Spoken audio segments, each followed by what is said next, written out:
দৈনিক সমকালের প্রধান শিরোনাম, গণভোট ও পরিষদে পাশ হলে পিআর পদ্ধতিতে উচ্চকক্ষ। এই খবরে বলা হচ্ছে, জুলাই সনদ বাস্তবায়ন আদেশ 2025-এর খসড়া করেছে জাতীয় ঐকমত্য কমিশন এবং সেখানে এমন একটি প্রস্তাব রাখা হয়েছে। এর পাশাপাশি নির্বাচন সংক্রান্ত একটি খবর ছাপিয়েছে সমকাল, শিরোনাম, জোটবদ্ধ নির্বাচনে নিজ প্রতীকে ভোটে আপত্তি বিএনপির। নির্বাচন সংক্রান্ত আরও একটি খবর, নির্বাচনের আগে মোবাইল সিম নিয়ন্ত্রণের সিদ্ধান্ত। গতকাল মেট্রো রেলের বিয়ারিং প্যাড খুলে পড়ে একজন নিহত হয়েছে, সে সংক্রান্ত খবরটি ছাপিয়েছে সমকালের 4 কলাম জুড়ে। শিরোনাম, খুলে পড়ল মেট্রোর বিয়ারিং প্যাড, পথে প্রাণ গেল যুবকের। এই খবরের সাথেই আরও একটি খবর এ সংক্রান্ত, রক্ষণাবেক্ষণের অভাবে দুর্ঘটনা, এই শিরোনামে। মানবতা বিরোধী অপরাধের পৃথক 3টি মামলায় 25 সেনা কর্মকর্তার বিচার চলছে, বর্তমান এবং সাবেক সেনা কর্মকর্তা।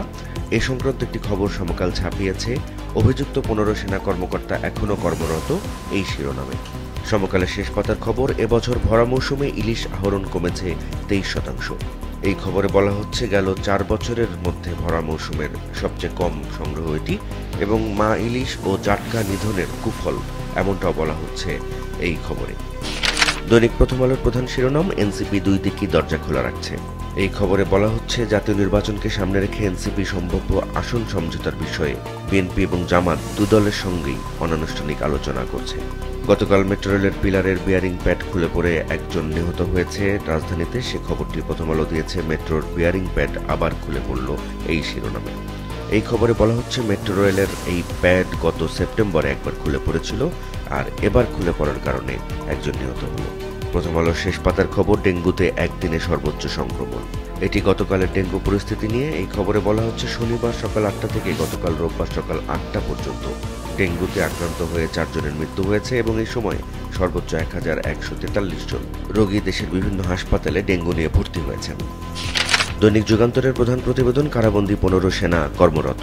এই খবরে যুগান্তর বলছে, গুম খুন সহ মানবতাবিরোধী অপরাধের পৃথক 3 মামলায় আসামি 25 সেনা কর্মকর্তার মধ্যে 15 জন এখনও কর্মরত বলে জানিয়েছেন আন্তর্জাতিক অপরাধ ট্রাইব্যুনালের প্রসিকিউশন। ফার্মগেটে ব্যস্ত দুপুরে থেমে গেল জীবন, এই শিরোনামে যুগান্তর যে প্রতিবেদনটি ছাপিয়েছে সেটি গতকাল মেট্রো রেলের বিয়ারিং প্যাড খুলে পড়ে একজন নিহত হওয়ার ঘটনা নিয়ে। এই খবরে বলা হচ্ছে, নিয়মিত রক্ষণাবেক্ষণ না করা এবং নির্মাণ ও নকশায় ত্রুটি থাকার অভিযোগ উঠেছে। এই ঘটনায় একটি তদন্ত কমিটি গঠন করা হয়েছে, এমনটিও বলা হয়েছে এই খবরে। যুগান্তরের শেষ পাতার একটি খবর, উপদেষ্টা পরিষদের সভা শেষ হতে পারে নভেম্বরেই। এটি গতকাল রিপোর্টার্স ইউনিটিতে মিট দ্য রিপোর্টার্সে তথ্য এবং সম্প্রচার উপদেষ্টা বলেছেন, সেটিকেই যুগান্তর এই শিরোনামে ছাপিয়েছে। দৈনিক আজকের পত্রিকার প্রধান শিরোনাম, ভালো উদ্যোগে রিজার্ভে স্বস্তি। এই খবরে বলা হচ্ছে, দেশে বৈদেশিক মুদ্রার রিজার্ভের পরিমাণ আগস্ট এবং সেপ্টেম্বরে $31 বিলিয়ন বেশি ছিল। আগামী সংসদে উচ্চকক্ষের সুপারিশ থাকতে পারে, এই শিরোনামে আজকের পত্রিকার যে সংবাদ, সেটি জুলাই সনদ বাস্তবায়নের উপায় নিয়ে ঐকমত্য কমিশনের যে সুপারিশ সে সংক্রান্ত। এই সুপারিশ আজ প্রধান উপদেষ্টার কাছে যেতে পারে, এমনটিও বলছে আজকের পত্রিকার এই প্রতিবেদন।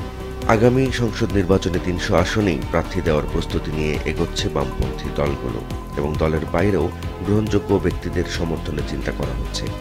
আবার খুলে পড়ল মেট্রো রেলের বিয়ারিং প্যাড, নিহত পথচারী। এটি গতকাল রাজধানীর ফার্মগেটে মেট্রো রেলের বিয়ারিং প্যাড খুলে একজন নিহত হওয়ার ঘটনা নিয়ে প্রতিবেদন। এছাড়া আজকের পত্রিকার শেষ পাতায় একটি খবরে বলা হচ্ছে, রাউজানে 13 মাসে 12 খুন হয়েছে এবং এগুলোর অধিকাংশই রাজনৈতিক বিরোধকে কেন্দ্র করে। এই প্রতিবেদনে মন্তব্য করা হয়েছে, চট্টগ্রামের রাউজান এখন আতঙ্কের উপজেলা হয়ে উঠেছে। দৈনিক কালের কণ্ঠের প্রধান শিরোনাম, কড়া বার্তা বিএনপির।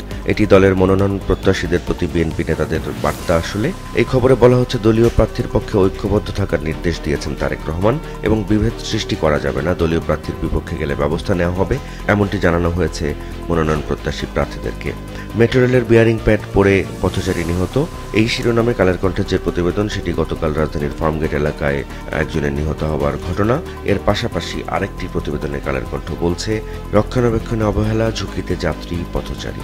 এই খবরে বলা হচ্ছে, দেশের প্রথমবারের মতো চালু হওয়া উত্তরা মতিঝিল পথে মেট্রো রেল রাজধানীর যানজট নিরসন এবং দ্রুত গণপরিবহন ব্যবস্থার উদাহরণ, কিন্তু এই পরিবহন ব্যবস্থা পরিচালনার পর্যাপ্ত সক্ষমতা অর্জন করতে পারেনি এটি পরিচালনাকারী প্রতিষ্ঠান Dhaka mass transit company limited.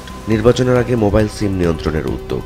কালের কণ্ঠের এই প্রতিবেদনে বলা হচ্ছে 30 অক্টোবরের পর 10টির বেশি সিম ব্যবহার করা যাবে না এবং আগামী নির্বাচনকে সামনে রেখে মোবাইল ফোনের সিম নিয়ন্ত্রণের উদ্যোগ নিয়েছে সরকার, এমনটা বলা হয়েছে কালের কণ্ঠের এই প্রতিবেদনে। এমনটি গতকাল স্বরাষ্ট্র উপদেষ্টাও এই সংক্রান্ত বেশ কয়েকটি কথা বলেছেন, সেগুলো এই খবরের সাথে জুড়ে দেওয়া হয়েছে। দৈনিক দেশ রূপান্তরের প্রধান শিরোনাম মেট্রো রেলের নির্মাণ ত্রুটি। এই খবরে বলা হচ্ছে গত বছর একই ধরনের ঘটনা ঘটলেও এবার একজনের প্রাণ গেছে।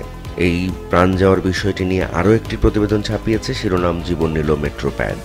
এই খবরে বলা হচ্ছে গতকাল মেট্রো রেলের বিয়ারিং প্যাড খুলে গিয়ে রাজধানীতে একজনের মৃত্যুর ঘটনা ঘটেছে এবং হঠাৎ মেট্রো রেল বন্ধ থাকার কারণে যাত্রাপথে জনভোগান্তি তৈরি হয়েছে। তদন্ত কমিটি গঠন করা হয়েছে, ক্ষতিপূরণের আশ্বাস দিয়েছে সরকার। এসব খবরও এই শিরোনামের যে প্রতিবেদন তাতে স্থান পেয়েছে। এছাড়াও নিহতের স্ত্রীর মন্তব্যকে কেন্দ্র করে আরেকটি প্রতিবেদন ছাপিয়েছে দেশ রূপান্তর, শিরোনাম এটা দুর্ঘটনা নয়, হত্যা। থাইল্যান্ড কম্বোডিয়া শান্তি চুক্তি স্বাক্ষর। গতকাল আসিয়ান সম্মেলন শুরু হয়েছে এবং সেখানে এই শান্তি চুক্তি সই হয়েছে, এমনটি জানাচ্ছে দেশ রূপান্তরের এই খবর।